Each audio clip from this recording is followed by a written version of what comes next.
It's a huge commitment. It's one of the most personal things as we as human beings talk about is our money. I would agree with you. I would say that too many advisors who are looking to go virtual or even just to do digital marketing, they are bringing the tactics of the brick and mortar model of just like cold calling, hit them over the head, hopefully one of them will stick, to the digital space, and it doesn't work. It just doesn't work. You have to build a relationship with people. Welcome to the Model FA podcast. I am your host, Patrick Brewer. Today's guest is Derek Notman. Derek is a financial advisor. He runs his own practice, and he has a unique business model. He travels around the world, around the country. He can work anywhere. In addition to that, Derek has built a virtual advisory system for financial advisors looking to replicate a similar model. Derek, thank you so much for coming on the show today. Awesome. Thank you, Patrick. I really appreciate it. Love your show. Love what you guys are doing. So I really appreciate the opportunity. I appreciate that too, brother. I think what you're doing is good stuff as well. I've noticed you. I don't want to say came on the scene recently, but I've seen a lot of the content that you've been putting out. You've been on the Kitsis podcast. You've just been really active in the advisor community. So I think maybe where we start is just what's your story, man? Like I know you've built a practice. I know that you're looking to help advisors kind of transition more into a virtual environment, but I think it'd be useful for everyone listening in to just learn a little bit more about kind of your background and just the stuff that you've walked through in your career. Yeah, totally. I appreciate that. I'll try to sum it up best I can, and feel free to ask questions as we go. Yeah. I had no experience with the financial industry when I entered it. My bachelor's degree is in archaeology, and Indiana Jones was already taken after college, so I had to actually go find a real job. So I ended up actually working with at-risk youth for a couple of years up in Duluth, Minnesota. My wife is in special education, and she had a job there at the time as an intern. She's like, hey, they're hiring. I'm like, well, I'm graduating. I need an income. So went there, had no idea what I was getting myself into, and just learned a lot about myself, learned a lot about people. I was working with boys that were everything from murderers and drug dealers to a lot of other bad things. So learned a lot about the real world, learned a lot about myself and how green I really was, and did that for a little over 3 years. And then my wife and I just like, you know what, we're recently married. We want to do something different, something new. So we pulled up roots, sold our house, packed up all of our stuff, and drove out to Vermont just to do something new and different. And we literally did not know a single person in the state of Vermont when we moved there. And luckily, one way or another, we actually landed somewhat softly. My wife got a teaching job at one of the public schools there. And then I had a part-time job there because I had no idea what I wanted to do or where I was going to do it. So I did that part-time. I dug out basements and did other handyman work on nights and weekends to make sure we could pay the bills. And over that couple-month period, as we started to settle in, I'm like, you know what? I really love working with money. I've always had this fascination with money. And investing and all that stuff. But I also love working with people, and I learned the whole people piece by working with those kids. And I'm like, well, where can I do these two things together? And that's when I got into the financial space, was recruited, came in and just drank the Kool-Aid. I'm like, okay, well, I don't know how to spell IRA. I don't know what life insurance is or any of this stuff, but I'm going to learn, and I'm going to figure it out. And I did it the traditional way. I worked a lot of nights and weekends, a lot of cold calling, a lot of walk and talks, just general prospecting, which I hate that word, by the way, but a lot of prospecting, and had success early on, but started getting gray hairs pretty quickly because it's, as you know, Pat, it's a tough industry, and it's not 9 to 5. There's a lot of rejection. There's a lot of financial burdens on us because we don't know when the next paycheck's going to come, especially in the early years. So went through that and ended up buying an office building and, opening up your traditional kind of office where you had this building that's on the historic register right in the heart of a small town in rural Vermont. And, had the big sign out front and, was present in the community and had staff and all the other stuff that comes with owning a practice. And it worked okay, but it really took its toll. It took its pound of flesh for sure, financially and emotionally. And I have a lot more gray hair now because of it. But then I had an opportunity to come out to the Midwest. I'm in Wisconsin now, and I grew up in Minnesota, and we had some family in Wisconsin, and we had an opportunity. It was a business opportunity initially to work with another advisor on some stuff at a national level. And as I've mentioned before in this story, I've told it other places, it's not what it was thought out to be. I was kind of sold a bill of goods, and the whole thing blew up after, only being here a month. Oh, geez. Yeah, selling my house, like uprooting my family. We had a newborn at the time. My son was, I don't know, a year, not even 2 years old yet. And it was really stressful. So then I was like, okay, well, do I stay or do I go back to Vermont? And we liked being closer to family, especially with the newborn. And we both grew up in the Midwest, and there's a lot of pretty cool stuff about the Midwest. So we said, all right, let's make a go of it. And that meant I had to still service all my clients on the East Coast. There was no model or blueprint on how to do it virtually. So initially I was flying back and forth all the time. Go in for 2 nights, jam-packed with meetings while I was there, meet with my staff in my office, and then fly back and see my family. Well, after doing that for almost a year, I got really tired of it. I got a lot of sky miles, but got really tired of that. And that's kind of what springboarded me into building a virtual practice and going down that long path to figure it out. Okay. What year was this when you decided to make the switch to virtual? So we moved to Wisconsin in 2013. And 2014 is where I made the conscious decision to start more of a virtual practice. And it was initially just for me, just to improve my lifestyle, be around my son more, that type of thing. But also I wanted to figure out, there's got to be a better way to run this business that we call, financial advising. There's got to be a way I can exponentially grow my income and not have to work crazy hours and spend a ton of money flying all over the place. Yeah. But a major learning curve. Yeah, for sure. How big was the business when you made that decision to consciously, let's say, start the process of becoming more virtual?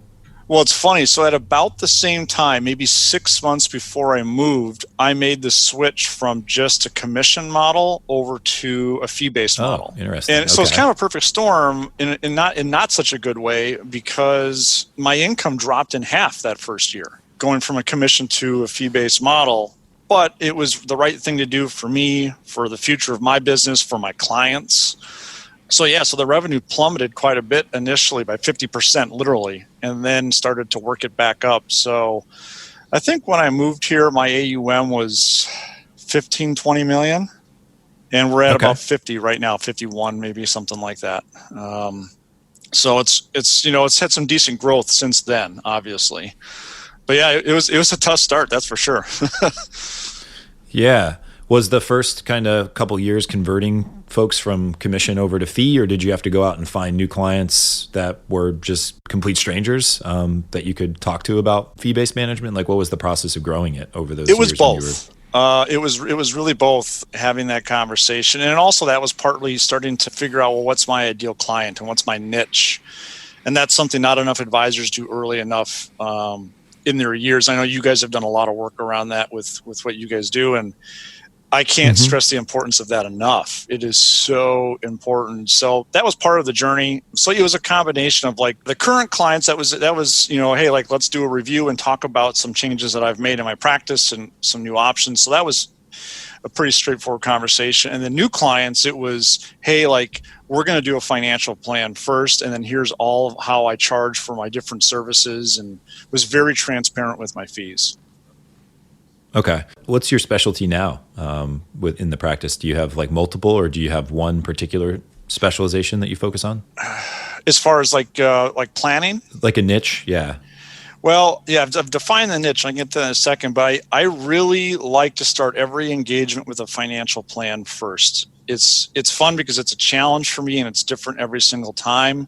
Although the process is identical, it's different because each person's situation is different. And it's so much fun because I can literally tell people yeah, you can retire, or you can go make this purchase, or we can do this or do that. And then that leads to other business as we go through that process. But I would say I don't know if I would call it a specialty, but it's a passion. I like the financial planning aspect, and I like the investment piece.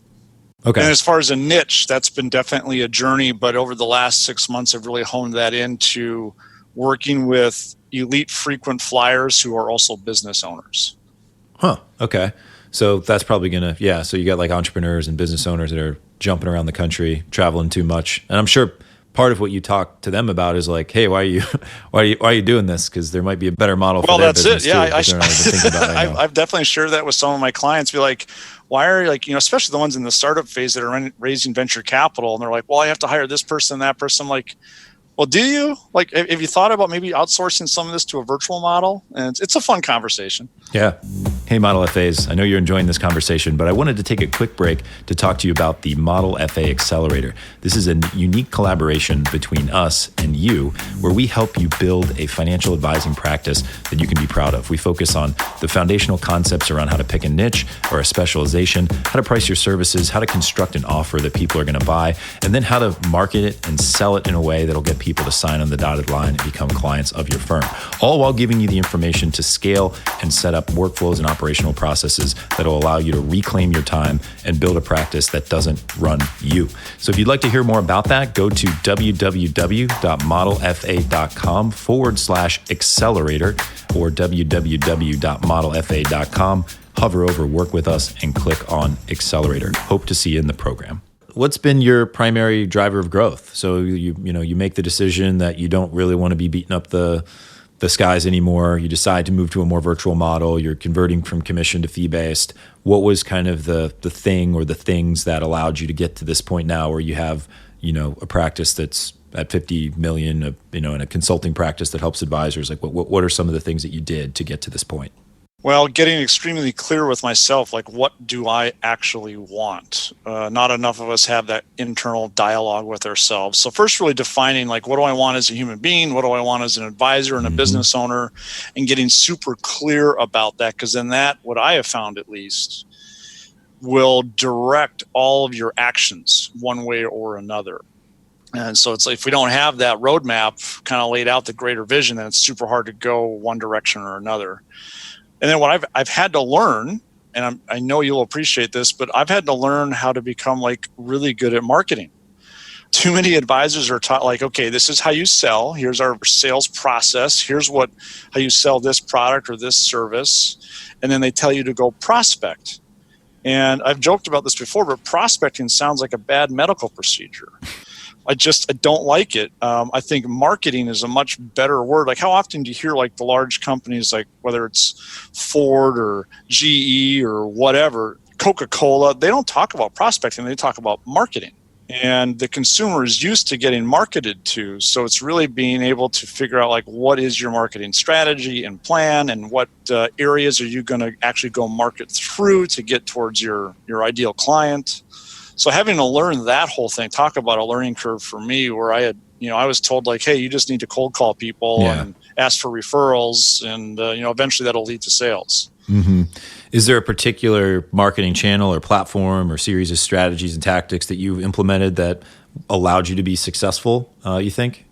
Yeah, so it's really something I find that has to be done in concert. There's not one silver bullet, if you will. So obviously having a strong online presence is hugely important, but that is it's multifaceted. Websites, blogs, social media presence, and then leading with education, and then also engaging. It was interesting. I was on LinkedIn. I've been on LinkedIn for years, just as an example. And for many years, I was extremely passive. And I would just look at what other people were doing and never comment, not really post anything. And then I'm like, all right, I'm going to double down on this and learn how this works. And it's amazing the growth that I've had just from LinkedIn by engaging with people and not pushing sales, but just educating. Yeah. Yeah, no, I think this is the year of engagement, whether that's online or in person. I feel like the past couple of years has been a big push around content. So like create video, create audio, blogs, whatever. And then now we've gotten to the point where there's so much content that it's almost like at a saturation point where nobody's actually, or some people are obviously tuning in, but less people, I feel, are tuning into content. It's really figuring out creative ways to not only get attention through content, but engage people and interact with them as a human being. Yeah, Pat, dude, that's spot on. I would totally agree with you. We are at a saturation point. We are bombarded with content wherever we go. So how do we bring it back to that human element, right? And I think that's what's terribly important. And even one of the little things that I do that I even teach in my system, there's a freebie for everybody, is it's as simple as just shooting some short introductory videos and sending them as direct messages to people that you're connecting with and trying to build a relationship with. It's personal. It's different than what everyone else is doing. I've had a ton of great feedback just from doing little things like that. But it's the human element, especially when you're working virtually. A text message, a DM, an email, we all are used to that and get those, and that's that saturation piece. So how do we differentiate? Yeah, no, I agree. We've been actually training on something very similar. We use an app called Loom, and we've been doing kind of like icebreaker personal introduction videos, I think, for like 18 months. And you're right, it does get the attention of the person, and it's different. I think where most advisors kind of drop off, and this has been my experience, is they expect marketing to be a point in time. I did something, therefore you give me something in return, instead of let me get really specific about who are the types of individuals that I'm looking to build relationships with, and then what is the process that I need to follow day in and day out to lay those bricks in order to get them to a point where they even have a level of skeptical curiosity to meet with me to become a client. So I've just found a very, especially in the virtual space, which is part of the reason why I wanted to have you on, is I've found that a lot of people that want to focus virtually, not saying this is you, obviously not, but this, like, advisors who have an interest in focusing virtually, they tend to be somewhat transactional in the way that they want to acquire clients virtually. Are you seeing a different thing, or what type of approach are you advocating for as far as, how to actually go about acquiring somebody who, let's say, doesn't know you right now, to getting them to become a wealth management client, which is a big commitment, right? It's a huge commitment. It's one of the most personal things as we as human beings talk about, is our money. I would agree with you. I would say that too many advisors who are looking to go virtual, or even just to do digital marketing, they are bringing the tactics of the brick and mortar model of just like cold calling, hit them over the head, hopefully one of them will stick, to the digital space, and it doesn't work. It just doesn't work. You have to build a relationship with people, just like dating. Right? You have to build a relationship. And I refer to it, a dear friend and mentor of mine gave me a nice concept that I just referred to as above the line, below the line. And people are not going to care what your credentials are, what your services are, or even what your prices are. They're not going to care about any of that stuff, which is below the line information, until they are able to connect with you on a human level, above the line. Like, who is Pat, right? And does he share similar life philosophies like I do? And does he have certain hobbies or passions that are similar to how we live our life? And when you can get humans to connect on that human level, that's a great foundation for trust. And you can do it virtually through video and blogs and all this other stuff to educate and get your persona out there. But if you're looking to go virtual or in digital marketing and just keep doing the cold calling method, I think that's a dying way of doing business.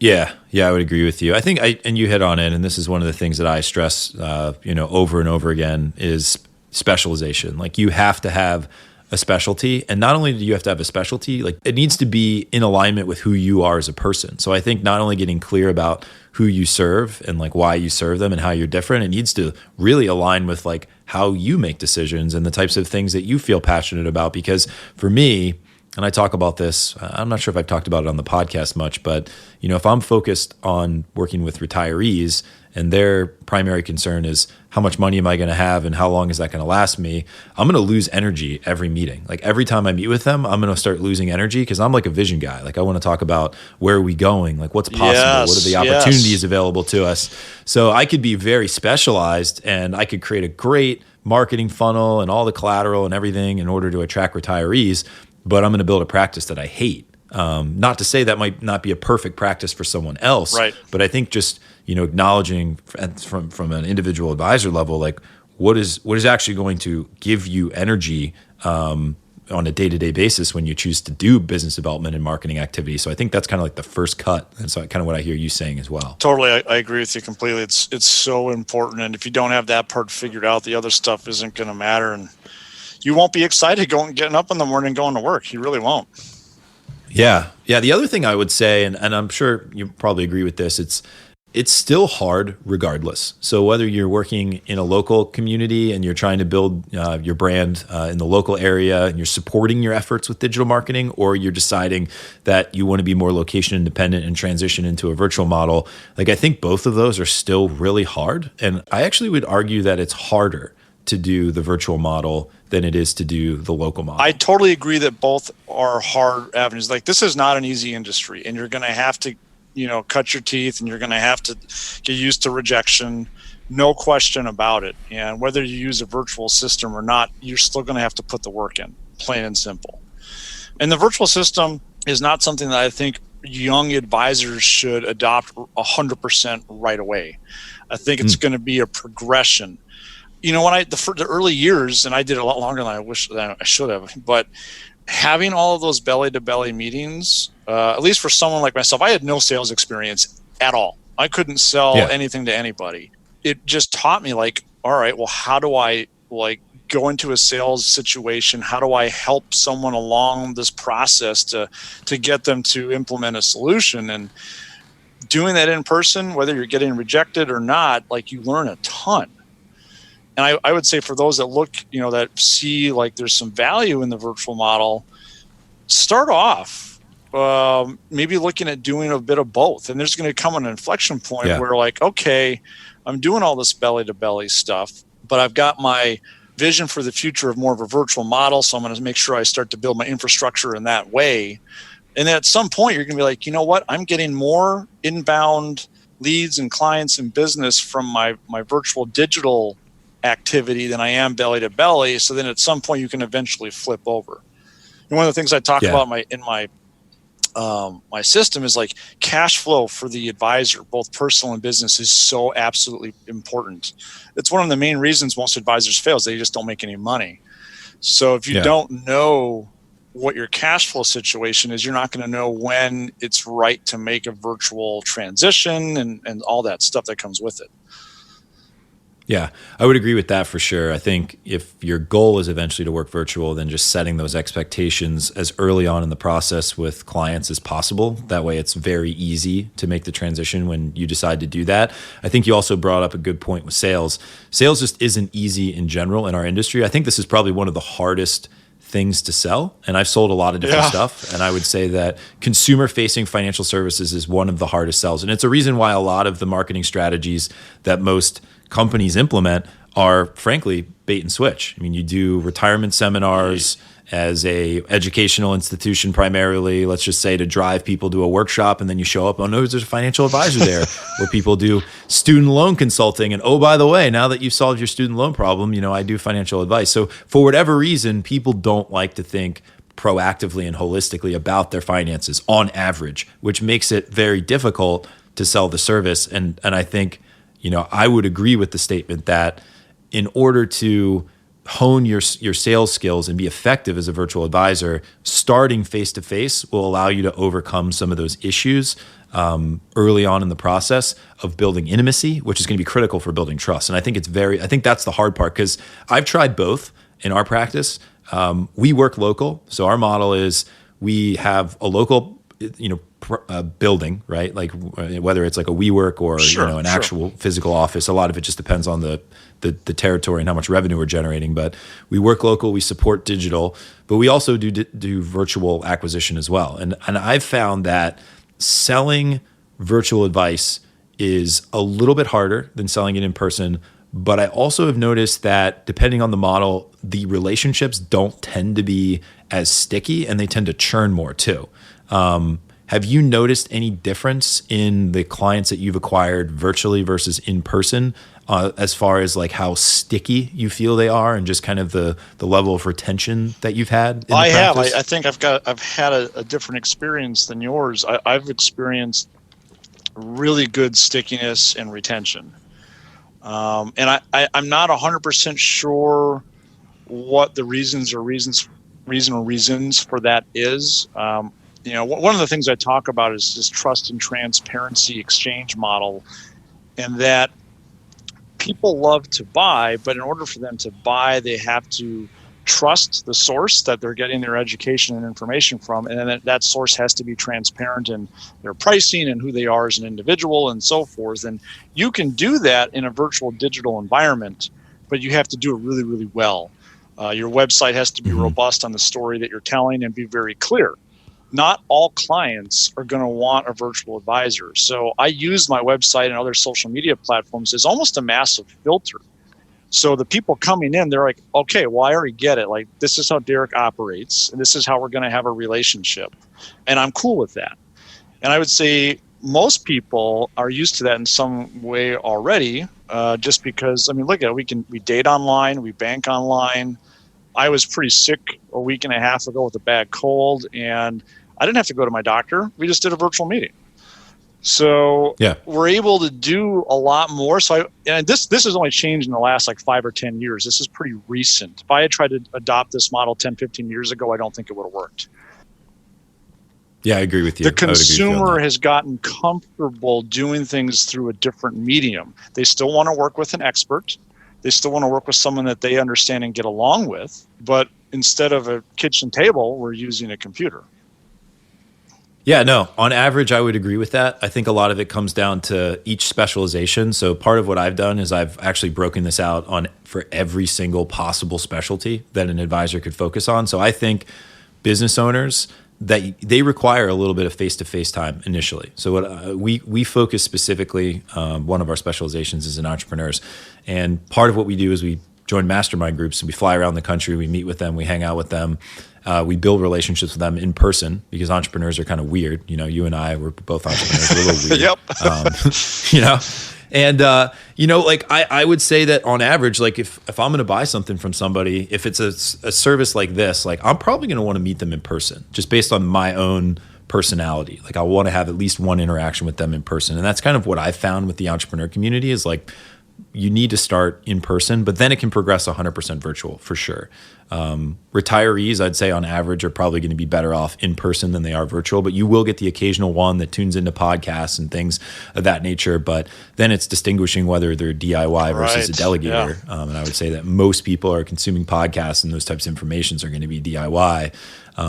You know, executives, again, they're busy. So getting their attention, getting them on a call and explaining the model. So has there been a particular audience that you've found to be like really receptive to the virtual model? Like as far as that's goes? one of the reasons I went in the niche that I did, because frequent flyers like myself are busy people, especially if you're a business owner. So time is definitely a premium. And if they can get the things that they need done and spend less time doing it, then they're going to be a captive audience. But I've got retirees, I've got just young working couples, you know, that all have embraced it. And I would agree, like, I think there are some people that want that first meeting in person. And that's cool. Like I love to travel. So if their situation is right, I'll fly somewhere and meet with somebody for an initial meeting. That's cool. Like, you know, I'm not going to be hard and set in one way of doing things and then never budge. I mean, we're human beings, right? So like we have to be able to evolve and adapt as the situation dictates. And having that niche or that specialty, as you say, I think is helpful in educating prospective clients to like, this is how so-and-so works, and either they're going to be comfortable with it or not. Yep. Yeah, for sure. As long as you're clear about that, it acts as a filter. So I definitely agree with you there. As far as on the operational side, like scaling the practice, I mean, talk me through kind of the process that you went through there. So the practice is growing, you've moved to the virtual model. Like what things needed to be in place in order for you to effectively, you know, turn this into more of a profit center versus something where you're, you know, having to get in the business and deal with employees and stuff like that? A lot of different things. One is just like the physical infrastructure. So no longer need a large office space. Which comes with all of its own expenses, and just a small space where I can work from that's dedicated, but also just upgrading all my whole tech stack, from the actual computers and monitors and all that stuff to apps and programs that I'm using. Because when I initially started going virtual, I had a desktop, and it had dual monitors, but it was clunky and old and was not great. And so just upgrading all of that, it allows me to be location independent. I literally unplug one cord and I can take my computer with me anywhere in the world and be up and running within minutes. So that has been nice. And it's not expensive to maintain moving forward. And there's, as you know, there's a ton of free apps out there. I use Loom as well, for example. I mean, it's fantastic. But then also on the other side, like staff side, so I've had many staff over the years, and it's not just their paycheck. You have to pay, unemployment insurance. You've got to pay, their side of the taxes, all that kind of stuff. There's all these other things, and then healthcare. They're going to get sick some days or things happen. And I found that a full-time staff person never really was necessary, at least for my practice. So moving to that virtual model, I still have a dedicated reception. I have dedicated virtual executive administrator and virtual dedicated digital marketing team. But I only use them so many hours a month, and I can scale it up or down depending on how busy we are. But that has been a fraction of the cost of running a traditional model by having it all in-house. Yeah. No, I think that's a good move. I mean, I talk a lot about either staying small or getting really big. I think those are really the only two options that advisors have over the next, call it 5 to 7 years. With consolidation setting in, there's a lot of larger firms that are making systematic investments in their platform. So they're building out better tools, better experiences, not only for the client, but also for the advisor. So I think building platform for advisors can become really competitive, and the margins are going to drop, which means that you either get really big so that those smaller margins are still juicy enough to keep you incentivized and keep you interested in building that type of company. Or you get really small and you do what you're doing and you build a really lean, mean, profit-generating machine on the advisory side, where you have complete control of the outcome as far as what you want to deliver, and then build it very intentionally. I think the middle ground is where firms will struggle. So similar to what you're explaining, like having a couple employees, having the brick and mortar, but not having the big vision. Right? I think the big vision is going to be important. I think you're spot on, if you want that model to work. That middle ground is a really tough one. If you've got $5 billion under management, you're going to be just fine. No problem. You can scale easily, and you can acquire practices if you need to or whatever. But for the smaller shops, like having all that extra stuff is just going to weigh you down, time and money. So I think you analyze it correctly, and it's going to be really interesting to see how that kind of flushes out over the next 5 to 10 years. Yeah, it's going to be a weird industry, I think.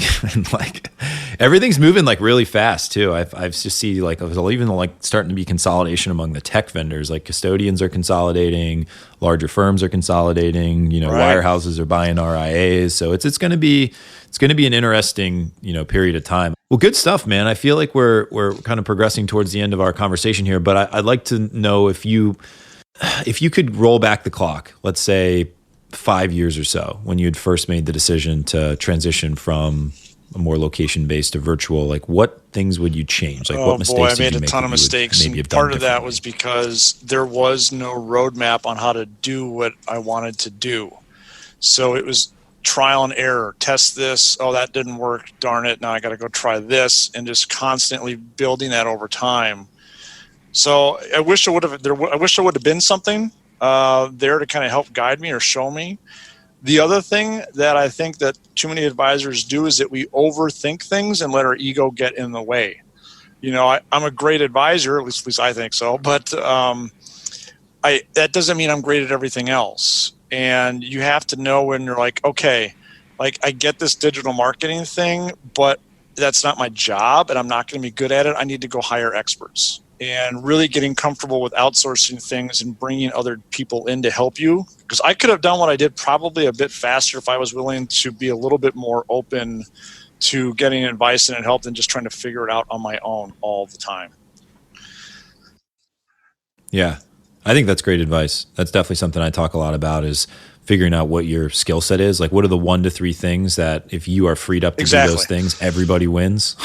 Your clients, if you have a team, your team, and just going through that process of like constantly getting rid of the stuff that doesn't fit that criteria, and either outsourcing totally or agree. stopping And we doing just it entirely. I mean, you have to have an ego for this business, Pat. I mean, it's a tough job, as you know.